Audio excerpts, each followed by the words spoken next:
Hola, ¿qué tal? Les había comentado que tal vez haría un video, una presentación en complemento a la exposición de Genaro. Bueno, esta es esa presentación y pues les agradezco mucho que la estén viendo. Bueno, pues tal vez recuerden que normalmente nosotros podríamos conectar o hemos conectado routers de espalda a espalda, en donde teníamos que definir a uno de los routers como DSE y al otro como DTE. Bueno, pues hay que tener conciencia de que eso pues es en un ambiente simulado y que en un ambiente real, como en este caso, el DSE vendría siendo el módem, este es el DCE, y el DTE siempre será los routers, ¿no? Entonces le voy a poner una T aquí, estos routers son los DTEs y los DCEs son los switches, ¿ok? Algo que tenemos que tener muy presente es que Frame Relay corre aquí. Frame Relay solamente corre entre el router y el switch, ¿ok? Ahorita vamos a ver por qué y cómo es que eso puede quedar más claro. Cualquier circuito, perdón, cualquier circuito entre dos routers que hablan Frame Relay se le conoce como circuito virtual. ¿Por qué circuito virtual? Bueno, pues la razón es muy simple. El circuito es un circuito conmutado, ¿ok?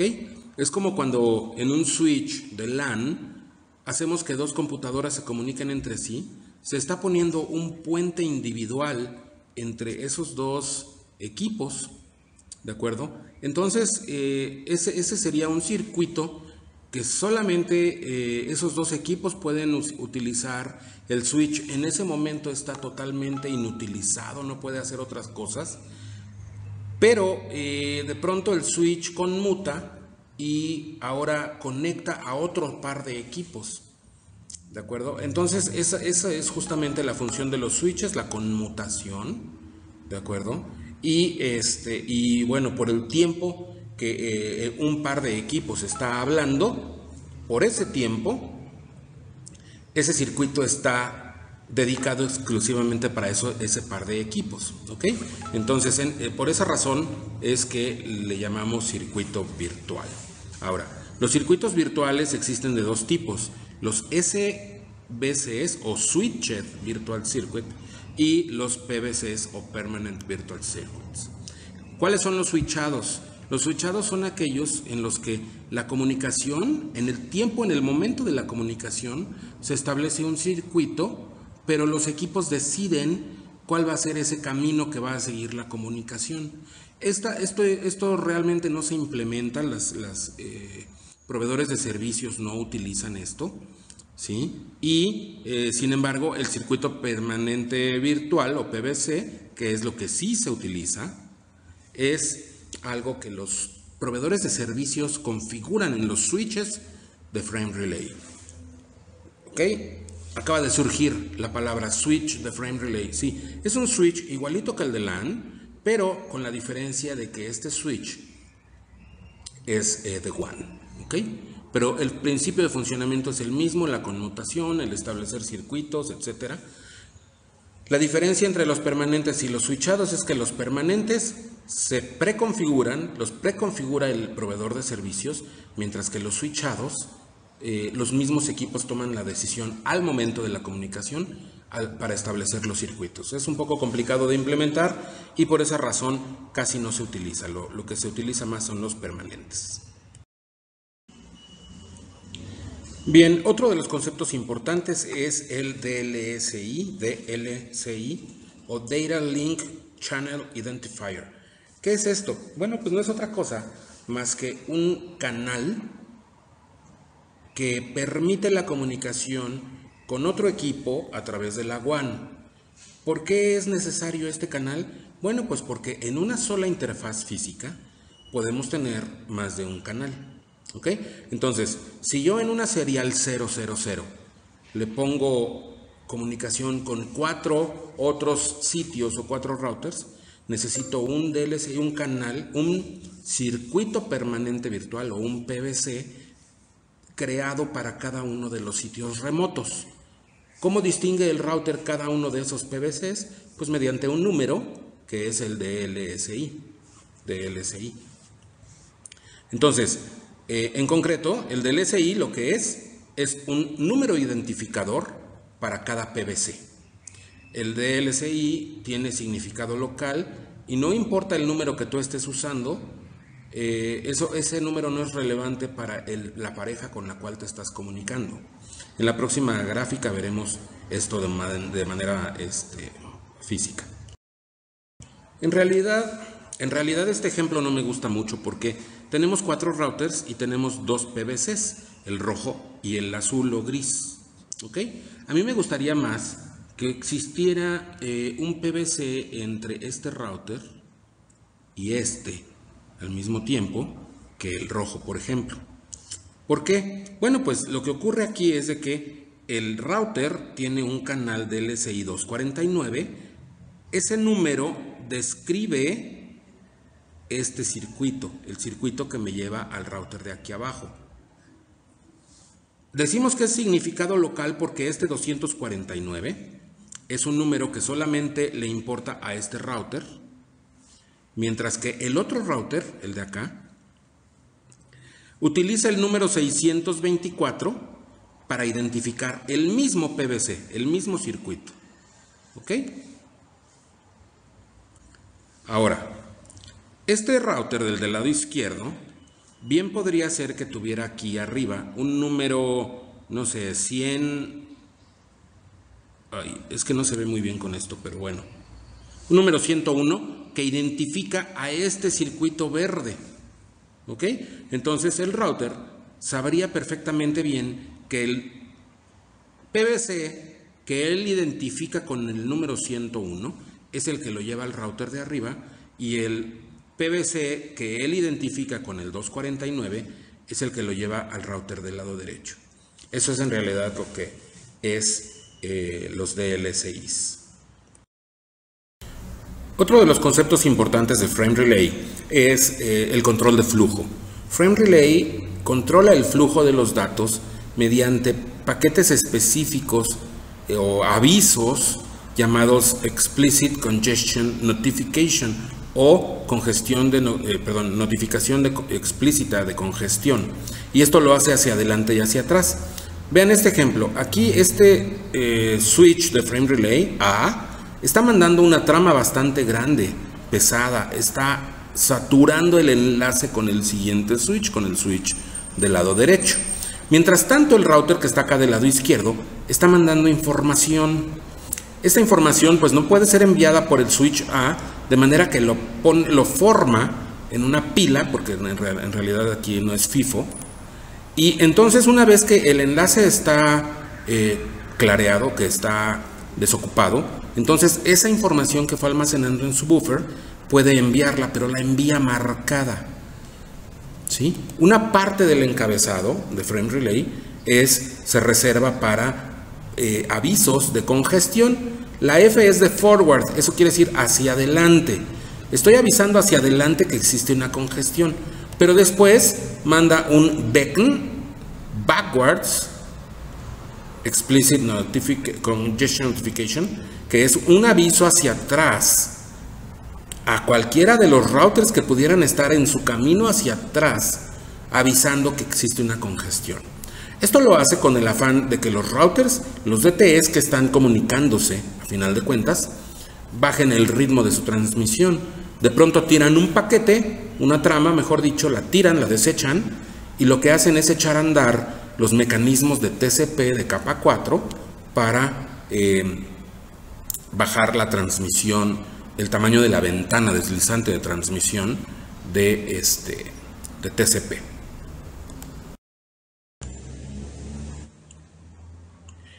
LMI, otro de los conceptos que creo que debe de explicarse un poquito más a fondo.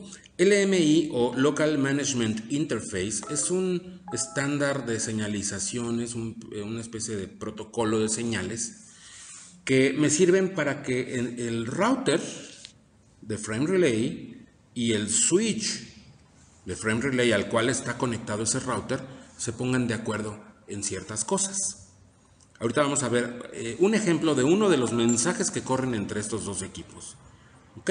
Bien, este tipo de mensajes son, por ejemplo, hey, ¿qué DLSIs tienes configurados para mí? Oye, ¿cuál es la dirección IP del router que está del otro lado de mi circuito, de mi PVC, etcétera? ¿Ok? Ese tipo de mensajes. Activo, inactivo, estoy fuera de servicio, etcétera. Todos esos mensajes corren aquí.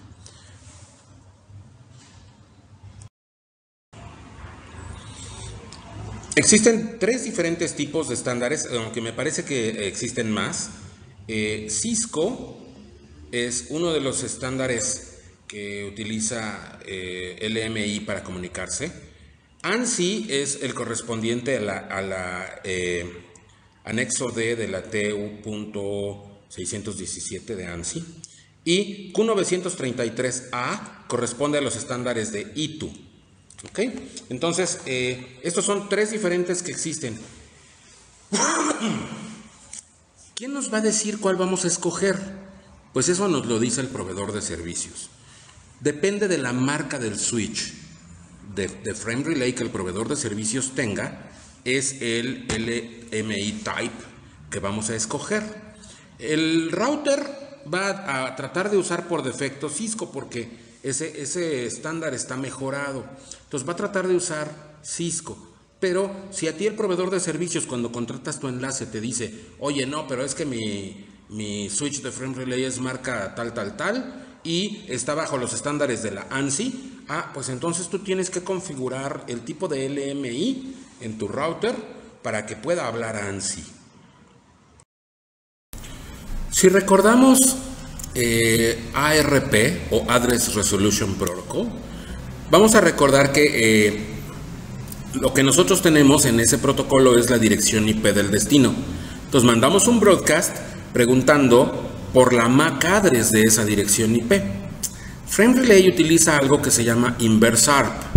Es de los conceptos más importantes del capítulo. Inverse ARP, lo que yo tengo es un DLSI o un canal de capa 2 y lo que quiero obtener es la dirección IP del destino. ¿Esto para qué me sirve? Bueno, pues para crear un mapa de Frame Relay en donde yo sepa por cuál DLSI o cuál de mis PVCs llego a qué dirección IP del otro lado. ¿Ok? Eso funciona en conjunto con los LMIs o paquetes de Local Management Interface. Fíjense en esto.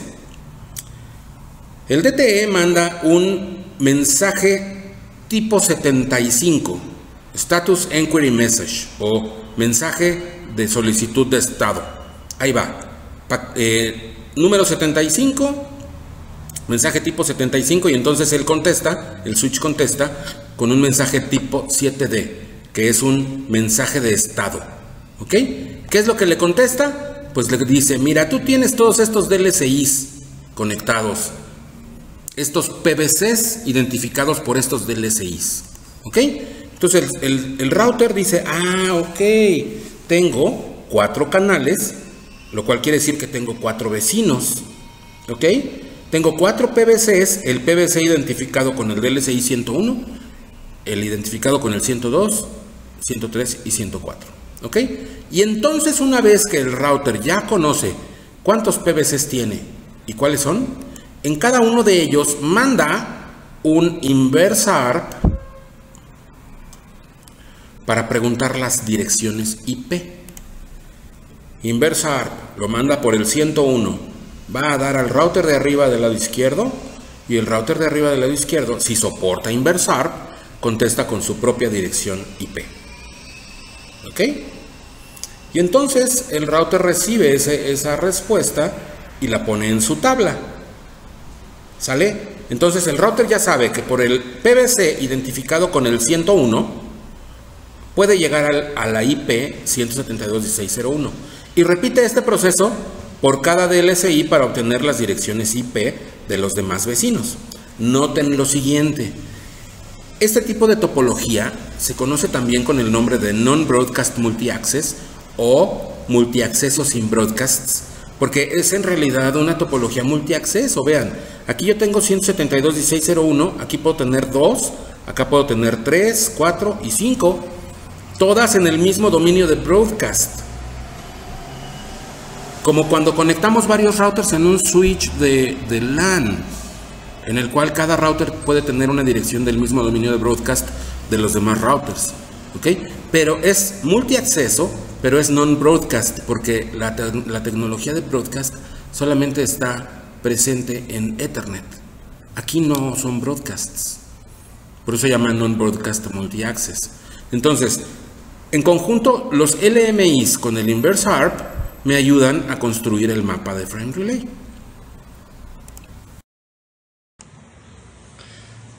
La configuración de frame relay.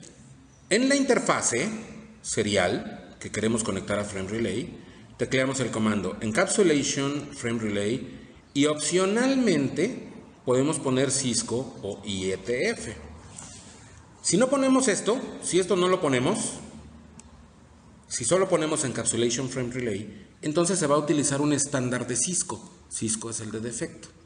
No pasa nada si del otro lado tengo un router Cisco. En ese caso, en ambos lados puedo darle encapsulation frame relay y ya. Pero si del otro lado tengo un router de otra marca, un IBM, un Livingston, un Huawei o lo que sea, entonces hay que hablar el encapsulamiento frame relay de la IETF. Es lo mismo, pero el de Cisco se entiende o se supone que está mejorado y que es preferido. Pero si vamos a hablar con un router de otra marca, entonces utilicemos el encapsulamiento IETF. Encapsulation frame relay espacio IETF. Y listo. Si me conecto a un router que no es Cisco. Ojo, esta es una pregunta de examen, de certificación. Frame relay, igual, ¿no? En la misma interfase. Frame relay LMI type, ANSI o Cisco o Q933, que son las tres opciones que vimos hace ratito. ¿Ok?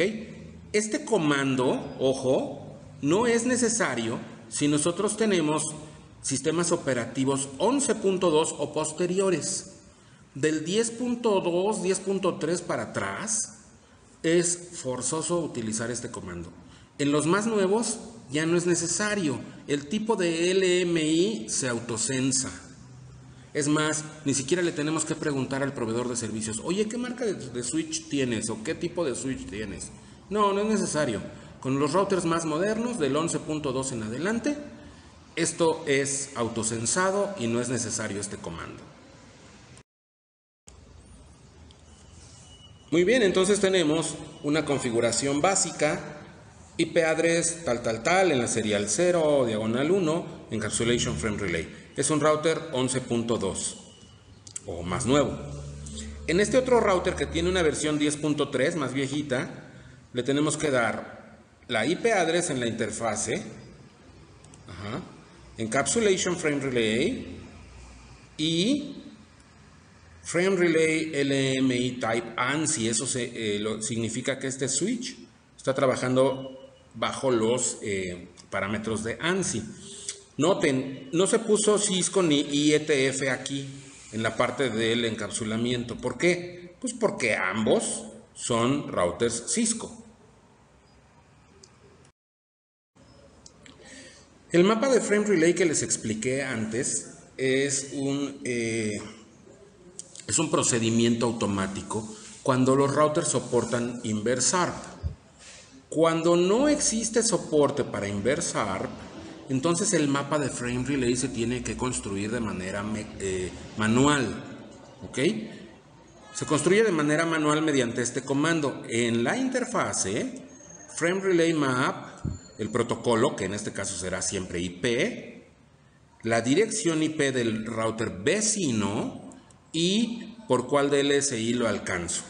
Ahora, esta palabra que tiene al final de broadcast es importante porque recuerden, es una red non-broadcast. Pero si yo quiero hacer pasar por ahí protocolos como OSPF, protocolos como RIP, como EIGRP, que funcionan a través de multicasts o de broadcasts, en el caso de RIP versión 1, estos protocolos no van a funcionar bien a través de frame relay a menos que yo le ponga esto, que yo le ponga broadcast. Aquí le estoy diciendo, deja pasar los broadcasts por aquí. Ahora, Entonces ya son dos condiciones en las cuales yo necesito teclear manualmente el mapa. Una sería si el router vecino no soporta inversar. Dos, si quiero hacer pasar broadcasts por ahí. En la próxima lámina vamos a ver un ejemplo. Ok, tenemos aquí un ejemplo entonces en donde tengo en el router HQ un DLSI 110 y tengo una dirección 10.16.0.1. El router al que me quiero conectar, vamos a pensar que no soporta inversar o que quiero hacer correr aquí RIP. Ok, entonces, el otro tiene 10.16.0.2. Esta dirección es la que voy a usar en mi mapa de Frame Relay. Frame Relay Map IP 10.16.0.2, dirección IP del router vecino. Bueno, ni tan vecino, ¿no? Porque hay switches en medio, pero es el router que está del otro lado. Y espacio broadcasts para dejar pasar esos protocolos. ¿Recuerdan Split Horizon o Split Horizon, horizonte dividido? En donde nos dice horizonte dividido. Si tú aprendiste de una red o acerca de una red en una interfase, entonces por esa interfase no vas a volver a anunciar esa red. Eso nos perjudica aquí. Imagínense, yo tengo por acá la red 10, ¿no? Por acá. Le anuncio la red 10 a este router y este router tiene la obligación de anunciárselos acá, a C y a D. Pero no puede hacerlo porque por horizonte dividido o split horizon tiene prohibido anunciar la misma red que aprendió en una interfase en esa misma interfase. Entonces C y D jamás se van a enterar acerca de la red 10. Hay varias formas de resolver esto. Una sería deshabilitando Split Horizon aquí, Horizon.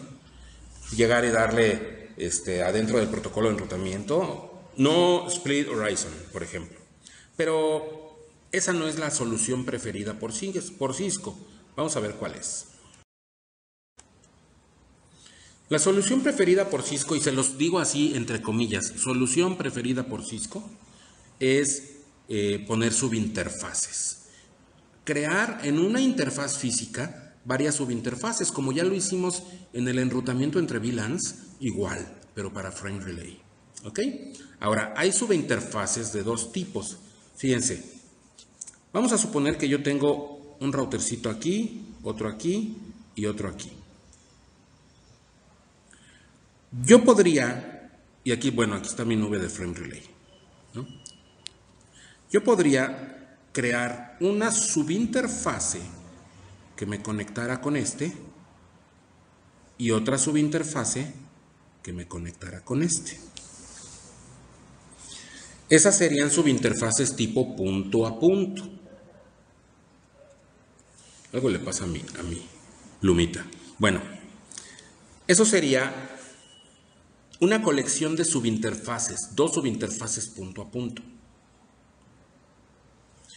Pero bien podría ser que yo tuviera otra subinterfase, voy a ponerla por aquí, otro router, pero esa subinterfase tiene varios vecinos. Esta subinterfase se conecta aquí y luego tiene 3 vecinos en la misma subinterfase. ¿Ok? Esa subinterfase sería una subinterfase de tipo multipunto. Noten, este router tiene 3 subinterfaces a partir de una sola interfaz física y a partir de esas 3 subinterfaces que tienen 3 DLSIs separados, tiene 3 circuitos virtuales. En 2 de ellos puede alcanzar solamente un router en cada uno de ellos, pero en la otra subinterfase puede alcanzar 3 vecinos. Es una subinterfase multipunto. Entonces, si nosotros creamos subinterfaces, el router no es así como tan listo como para saber cuál de las subinterfaces tiene asociado cuál del SI. Entonces tengo que decirle en cada subinterfaz que DLSI está configurado. Es parte de la configuración.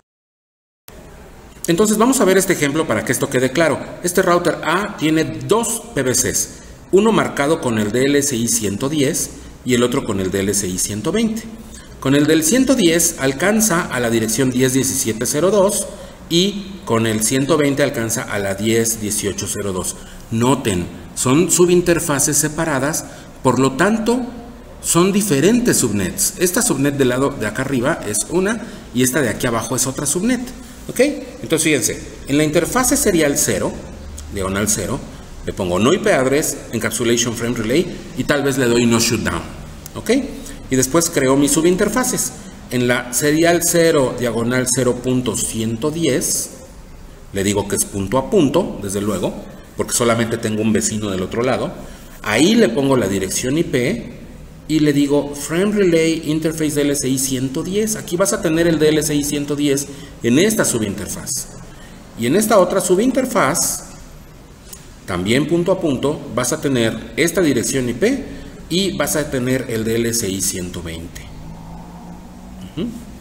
Noten, si los routers B y C no soportaran inverse ARP o yo quisiera pasar por aquí broadcasts, además de esto tendría yo que ponerle aquí el mapa de frame relay de manera manual y eso lo hago en cada subinterfase. Bien, pues espero que esto haya sido informativo, que haya sido complementario a lo que nos explicó Genaro en su video y les agradezco su atención a este video. Gracias.